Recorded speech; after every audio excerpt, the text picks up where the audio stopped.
News First, Newsline with Faraz Shaukat Ali.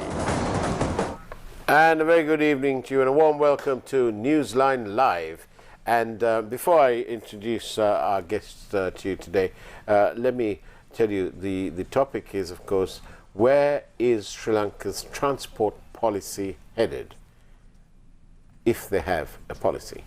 But before we start tonight, I'd just like to say a very special welcome to the people in Malaysia and in Singapore, apart from the other countries also who watch our program, but especially for the people in both these countries who regularly send us messages onto the program by SMS or WhatsApp. It's 0772 300 305. My guest this evening is Professor Lalithasiri Gunaruwan, who is of course the former General Manager of the Ceylon Railways and the two terms Transport Secretary. So I do believe that he may know a thing or two about transport. Let's find out. Very good evening to you, Professor Lalithasiri Gunaruwan. Ivan, and welcome on the program. It's very simple. Does Sri Lanka have a transport policy? If I am to answer straight, no. No policy? No policy for the moment. There is a policy done in 2009 which was gazetted, and the practical implementation of that, I don't think the government really implemented it. And there have been two other efforts to update the policy or modify the policy, and one was done by a committee chaired by me in 2020. We attempted to do a national transport policy draft. That's again based on a cabinet decision with the three eminent professional bodies in Sri Lanka: the Institute of Engineers of Sri Lanka, the Chartered Institute of Logistics and Transport, and also the Sri Lanka Society of Logistics and Transport, SLSTL. All these three bodies representing in this committee, and eminent public servants like Director General National Planning and the Director General External Resources. We sat in a committee and then we drafted a policy framework which was submitted to the Transport Ministry in 2020. And to my knowledge, collecting dust somewhere? Likely. But what about, okay, we have policy, but does this policy take into account the need for project A, B, X or Y or whatever? See, this, I think you are asking a very pertinent question for us. Projects should be based on a concise, consistent, coherent policy framework. The policy framework should be the foundation. Then, based on the policies, you prepare strategic paths of development. Accordingly, you prepare projects. That's how it should happen. That's what is happening in most of the countries where a rational development path is envisaged. But in Sri Lanka, unfortunately, we see the reverse of it. Projects come first. Sometimes those are and policies fitted to fit the project. Sometimes the policies are implicit. Some people say that, okay, you derive policies through projects, which is, I find it's a mismatch totally. Because a project has to be a kind of an implementation vehicle of a policy. Is it a bit like buying a car and you don't have a driver, can't afford one, etc. after you buy the car, and then learning to drive? Well, I would say even it's worse. Whether you need a car also is a question. Right. Now, how do you decide that? Whether for a particular purpose.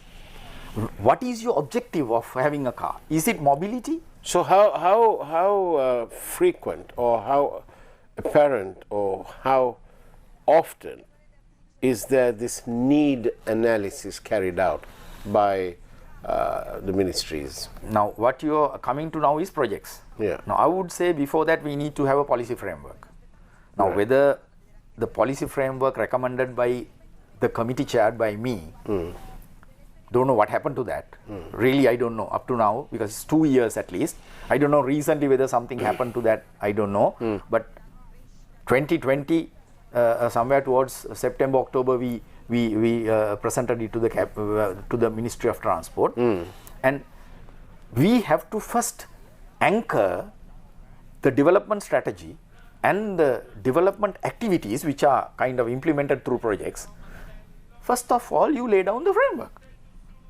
Now, if the framework is not there, how can we decide whether a given project? But this framework might be carried out by government A, and when government B comes along, the minister, given that portfolio, may discover that he's not well represented by various companies where he can make some money. This is for us, you are making a very interesting point there. Why is it becoming possible is the problem of our country now. Yeah. For us becoming transport minister tomorrow, if you are kind of innovating something which is contrary to an accepted policy, there should be a mechanism to say, hey, this is not possible. But unfortunately in Sri Lanka it is not so. So are you saying that it's all ad hoc? That our transport policy I can give you an example. I can give you an example. In 2015, yeah.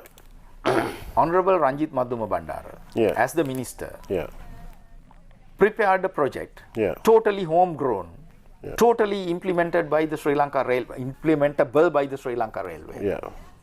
If I remember right, the cost would have been less than $500,000. Say $50 million maximum, right? So this even out of that, I think less than half would be only foreign costs, because it would be the material that go in. What do you remember? What this was? What was the? I'll tell you that. Yeah. So where the rails and other things were imported, because Sri Lanka does not have those. Right. If I remember right, the project cost estimated was about 3 billion Sri Lankan rupees. Right. And at that time, the dollar rate was about 145. So you can divide and see. Must be about 30 million US dollars the total. Yeah. Now, out of that 30 million US dollars, only about half of that was imported component of it. The rest, though we estimated as 30 million dollars, that part is spent in rupees, right? Now that project was to rehabilitate the northern railway line between Maho and Vaunia. Right. For that, the cabinet gave the approval on the 5th August 2015. Okay. 5th August 2015, the cabinet gave the approval. Yeah. What happened now? You asked me the same question. Somewhere in August 2015, Honorable Ranjit Madhuma Bandara was taken out from the ministry and he was placed in another ministry, and I was the secretary and I left. And thereafter, what happened to the project? So you are saying when something happened, the projects change. Now today I see that the railway line is apparently being done by terminating the kind of interrupting the train services between Jaffna and Colombo. I mean, the economic fallout of doing that is terrible. I also think so. Now the point is, the proposal Honorable Ranjit Madhuma Bandara got the cabinet approval was while running the trains to Jaffna, that we were to do that by Sri Lanka Railway.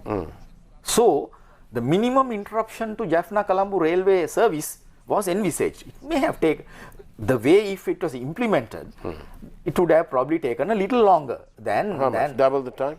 Even double the time is okay now for us, because it's... Now, let's ask, I don't know the details, because... So it's a dual track policy. You do the repairs, but and the let trains the are train running. Yeah. So for instance, if you can plan it in such a manner that there is a corridor given for train operations, and the rest remaining time you can have the track rehabilitation part done. Now the point is, there are people in this country, politicians, sometimes professionals also, and sometimes misinformed people. They're all there to ask who cancelled that project, this project, but no one is asking who changed. According to what you said, that when the ministers change, projects change. Nobody is asking who changed Honorable Ranjit Madhuma Bandara's proposal. That was a locally home-driven and a project which was homegrown.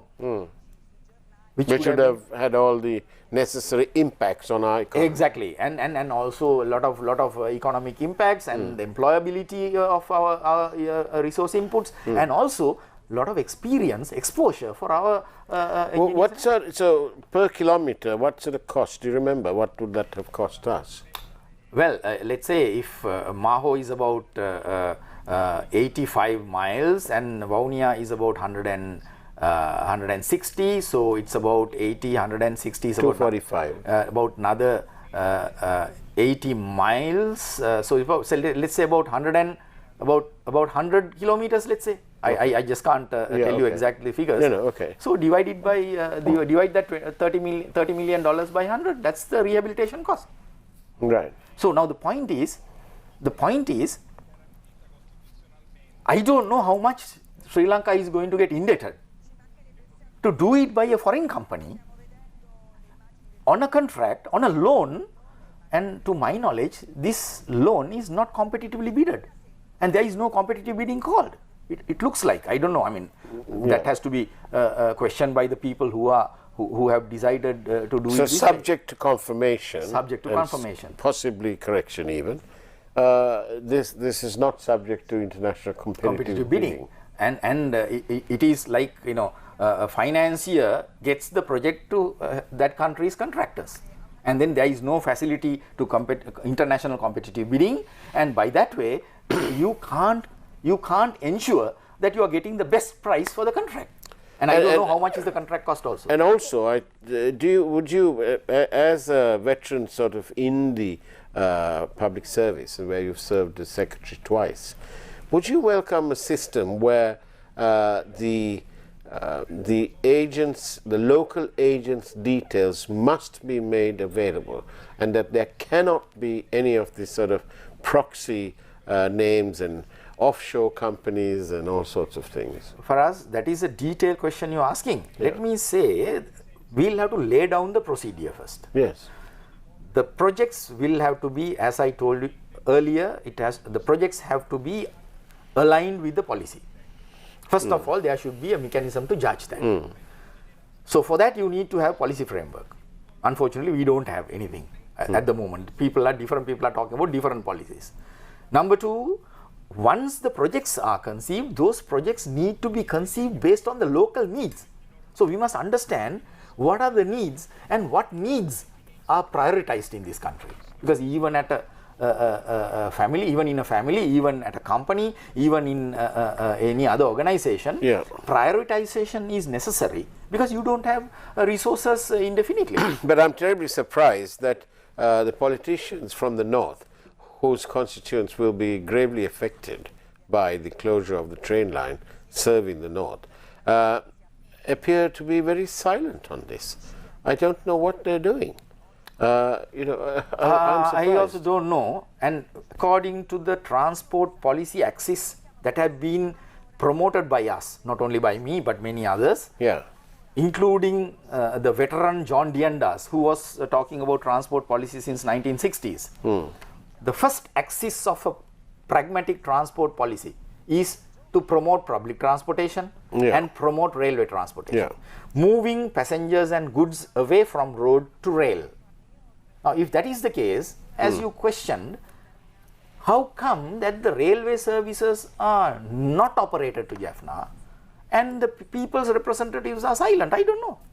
I also don't know that. There's something terribly lacking. And if you are watching this program from the north, and I know there are several viewers there too, apart from Malaysia and Penang and Singapore and so on, please get in touch with your local MP. Get hold of him and ask him what on earth's happening. You need to get off your do-nothing seat, however comfortable it is, and play an active role in policies that affect you and where you live and the work you do. On that note, I think it's time for a break. But before I go, let's remind you of the number to send your questions on, 0772 300 305. by WhatsApp or by SMS. We'll see you on the other side of the break after the headlines.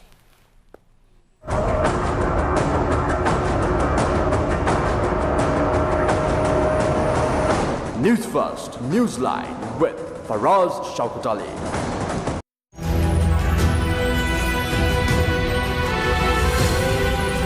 TV1, TV for life. Farmers to unite in renewed struggle as issues go unsolved. Lawyers take to the streets against the influence on additional magistrate in the Vasanta Mudalige case. Doctors and university teachers take to the streets against the tax regime. Election expenditure bill to be debated on Thursday despite objections from the opposition. Motorcycle gunmen strike once again in Colombo. China responds to US ambassador's spoiler comment.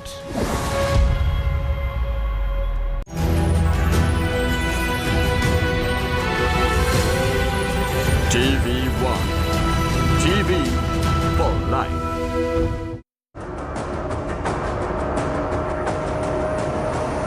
News First, Newsline with Faraz Shaukat Ali.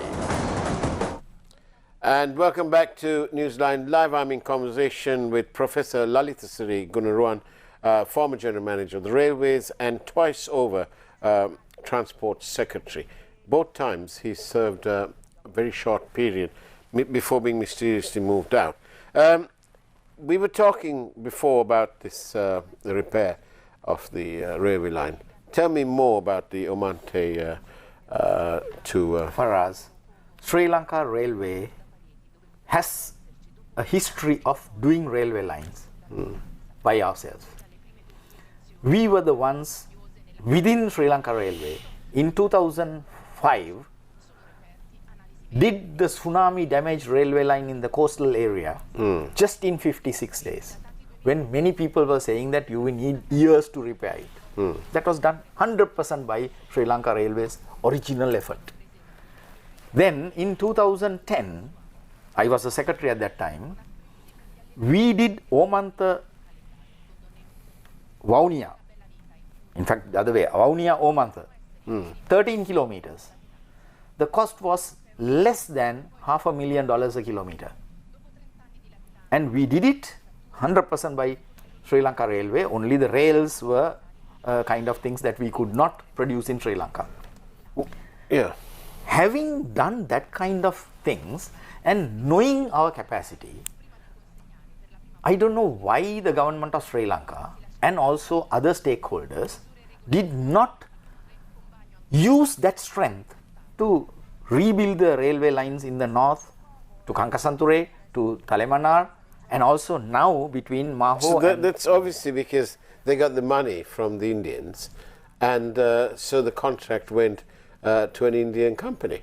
And that is the whole problem about not having international planning procedure, yes. And international competitive bidding. International competitive bidding. So this is why we have been telling the government of Sri Lanka for the past 25-30 years that there should be a project development mechanism, there should be a project appraisal mechanism, and the Department of National Planning, which is the central body of authority of project appraisal, to look into this aspect and then develop the projects according to the country's requirement, and the procurement process to be transparent with international competitive bidding. I think that you and perhaps somebody like Dr. Tilak Semulapit here ought to come on our longer program, which is Face the Nation, or you need to come on a planned Newsline special forum to discuss this matter. But thank you for this very important question, which I was going to take regardless of the question. But this question, you really need to listen to the answer, because it tells you the difference between false news, lies, and things like that. Professor Lalithasiri Gunaruwan, why did you and your team decide to cancel the LRT project? Question from the public. Faraz, thank you for that question. Our committee appointed to look into the project proposals, the review the project proposals which are already in line, submitted to our committee by the External Resources Department, did not appraise LRT proposal. In fact, LRT project proposal was not given by the External Resources Department to our committee. And if anyone doubts about it, Auditor General of this country has produced a report on 23rd November last year, and the report is published. It's available in the Audit Office website. Go and watch, go and browse through that, and then read the report in Sinhala, page 37, and in English, page 140, and page 405, there is a copy of the letter written by External Resources Department's DG to the Auditor General, very clearly mentioning that by the time the Gunaruwan committee was sitting in this project review, the LRT had already been withdrawn.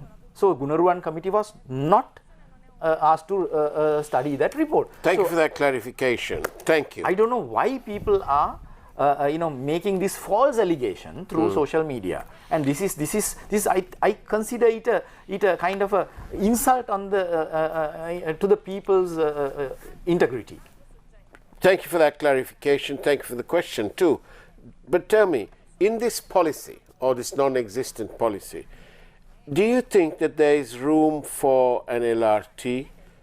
I know that it's a long question because there are all sorts of things, but you know, as a transport specialist, if you like, because you spent your life in there, your working life, and you are a made in Sri Lanka, created in Sri Lanka transport man, right? So you know, we don't want to go anything about that, but you know, in Bangladesh they have a two-track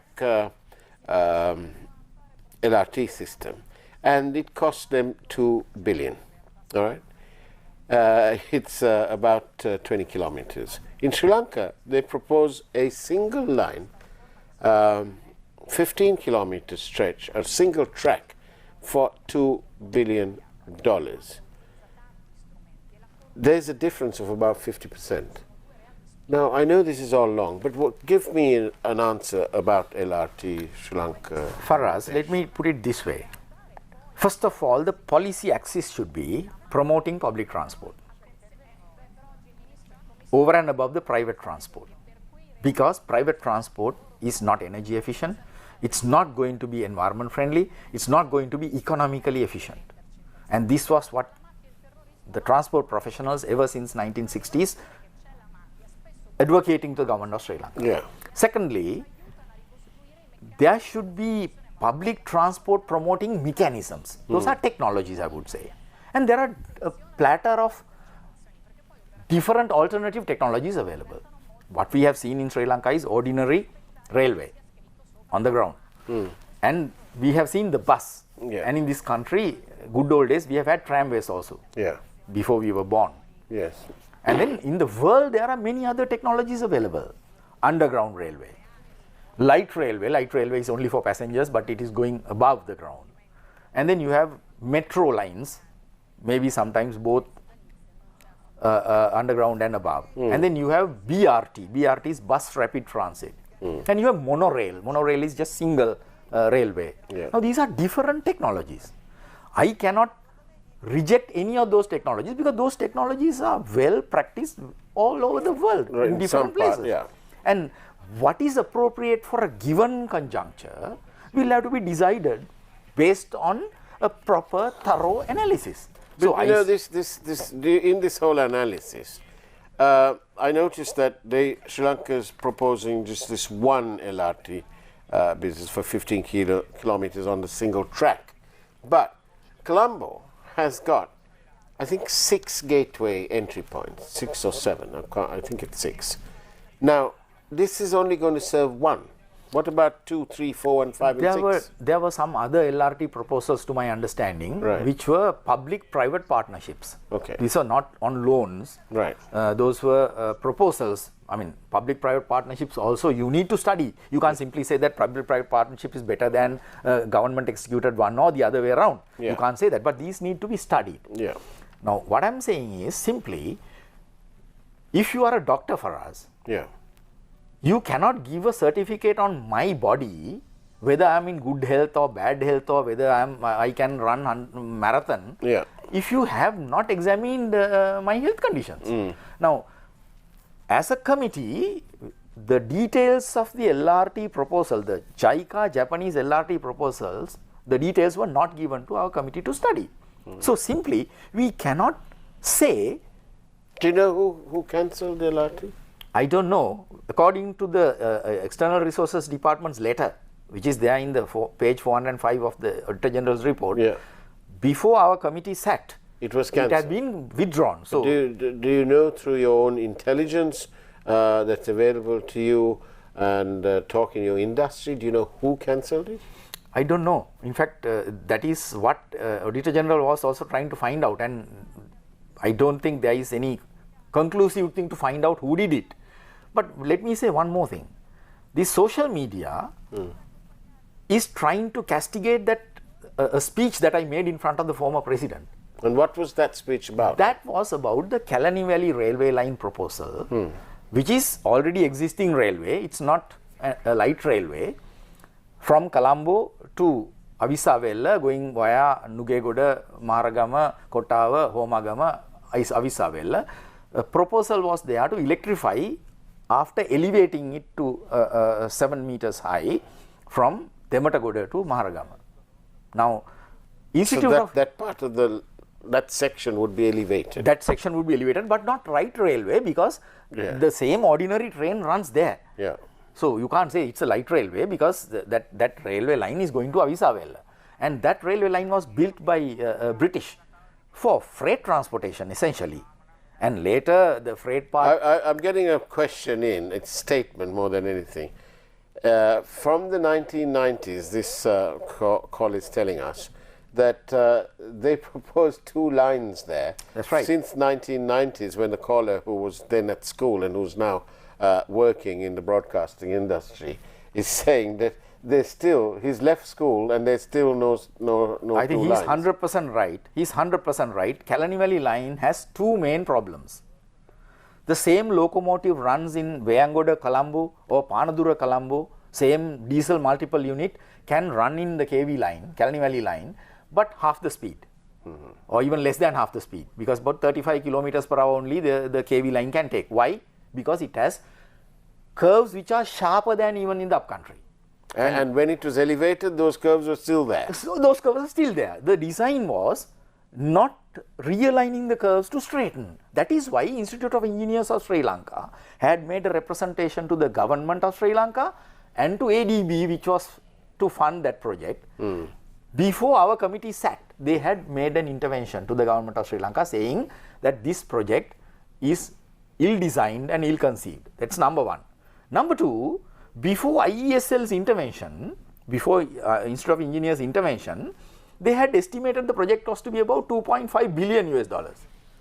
And the Institute of Engineers had questioned about this estimate. Immediately after that, the project cost had come down to 1.4 billion. Now, that puts an entire question mark about the project cost estimation.